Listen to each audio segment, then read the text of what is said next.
Hello and welcome to Tech Time, your one-stop shop for the latest in technological developments. I'm Al. And I'm Lewis. I'm so excited about today's episode. It's a topic that has brought people together for centuries. Games. Yes! And today we will explore video games and board games to see their social impact. People have often had preconceptions about video games and board games, especially in the media where it's said to make people violent. But today we'll examine these perceptions and show people the other side of gaming. That's right. We've found some ways that gaming can be quite healthy and sociable.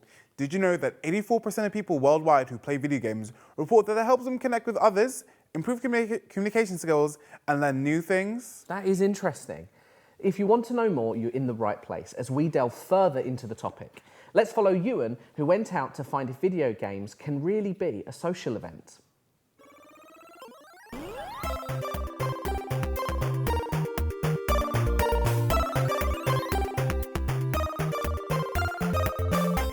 Probably heard that video games lead to sleep problems and addiction, or maybe that they make people aggressive and isolate people from others.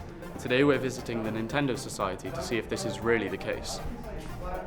Hi, I am Corvin. I am the chair of Nintendo Society. It's very easy to make friends online, and that can be transferred to offline social skills as well, because the only difference is you're actually seeing them. So everyone that I've seen out and about, like from the uni, seems to be a lot more confident after coming to the society, and I feel like it's a good place to like make your first group of friends. I get to pass on my knowledge of the game to people, take their knowledge as well in, and we all get to improve, play the game we love, and just sit together, enjoy ourselves, and just have a good time and not have to worry about the rest of what's going on in our lives. This is a world where friends come together and strangers become teammates in Super Smash Bros.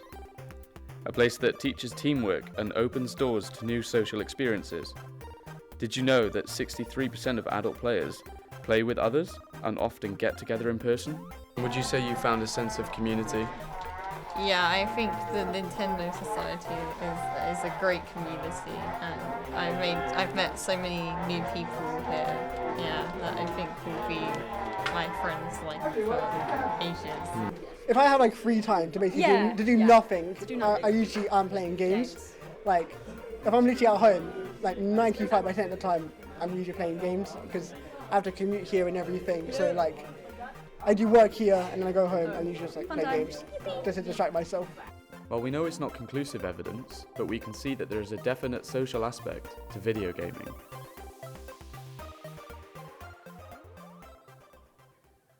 Many thanks to Ewan. How very insightful that was, don't you think? Sure was. Now, let's welcome our special guest, Jake, from Hertfordshire University Gaming Society, Cypher. Hi, it's great to be here. Welcome to the show, Jake. Now, we just have some questions for you. Video games have a bad reputation for violence, but what's it really like? Well, I think that preconception that it comes from traditional media, they seem to use it as a scapegoat and not really understand what makes someone violent. I don't think it's the video games making them violent. Have you met a lot of new people while playing video games then? Yeah, I've met loads of people playing video games. It's one of the main things that keeps me coming back time and time again. Being able to sit in my living room and speak to someone from Australia or Japan is just something you don't get anywhere else. So in that way, would you say that video games have changed your life? Yeah, I'd say they have. They've allowed me, when I'm stressed, to escape what's stressing me out and also experience new things that I would never be able to experience, whether that be because they're elsewhere or just simply don't exist in the real world. Many thanks, Jake. Now we see Ciara visiting a board games cafe in St. Albans. Let's see what she's found out there.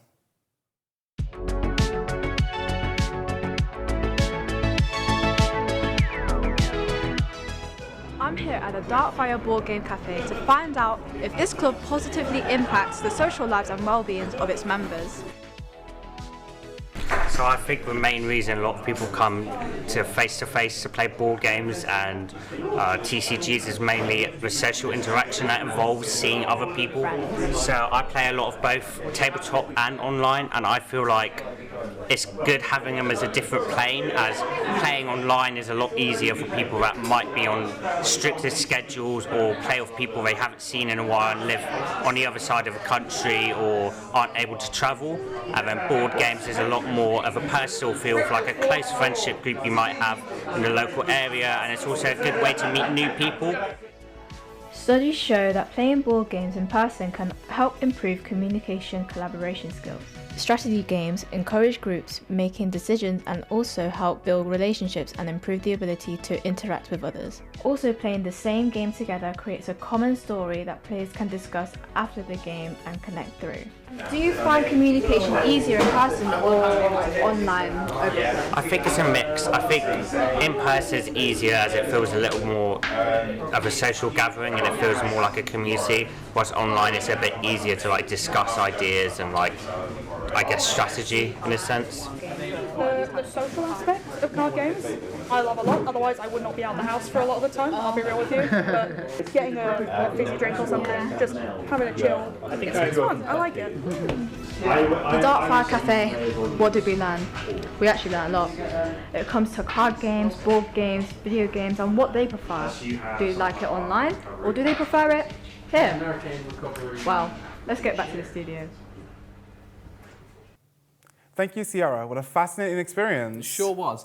And now joining us at the table, in the gaming table in the studio, let's welcome our second guest, Josh, who has a wealth of experience with board games and tabletop gaming. Thank you for inviting me. Sorry, but just what is all of this then? So, this is D&D. Over here, we have a couple of pre-written modules that have their own stories inside for you to tell the other players.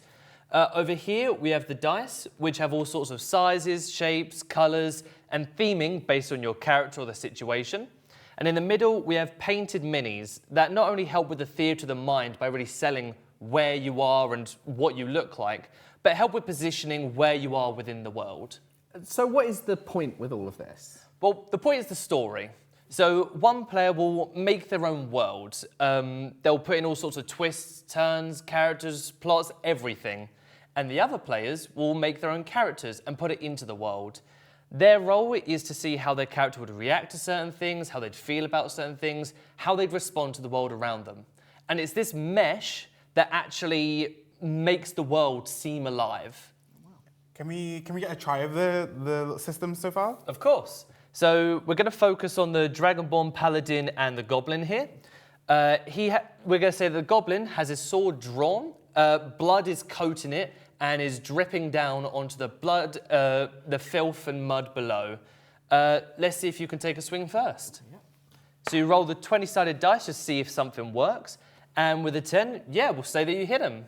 So then you add your flavour into what just happened, so you can say that you rake your blade across his entire chest, and his dark blood is seeping through his makeshift armour. Oh, wow. And that's how it works. You just add your own little flavour into what's just happened. But what do you guys think? I think it seems genuinely very interesting and very complex. And I think after studying the rules, I enjoy it a lot. Yeah. But honestly, yeah, it looks fun. Yeah, I can see it's the sort of thing that you'd get really invested in over time, you know, get together with your friends a lot and build that story and build that world. And it's the sort of thing that you'd really look forward to keep coming back to and developing it further. Well, I really wish that we had more time to play the game further, but I'm afraid that's all the time we have. As we've explored different types of gaming, their misconceptions, facts, and positive social impacts, we do hope you've enjoyed your tech time. Join us next week as we explore the rippling effects of AI in the creative industry. Goodbye for now. Bye-bye.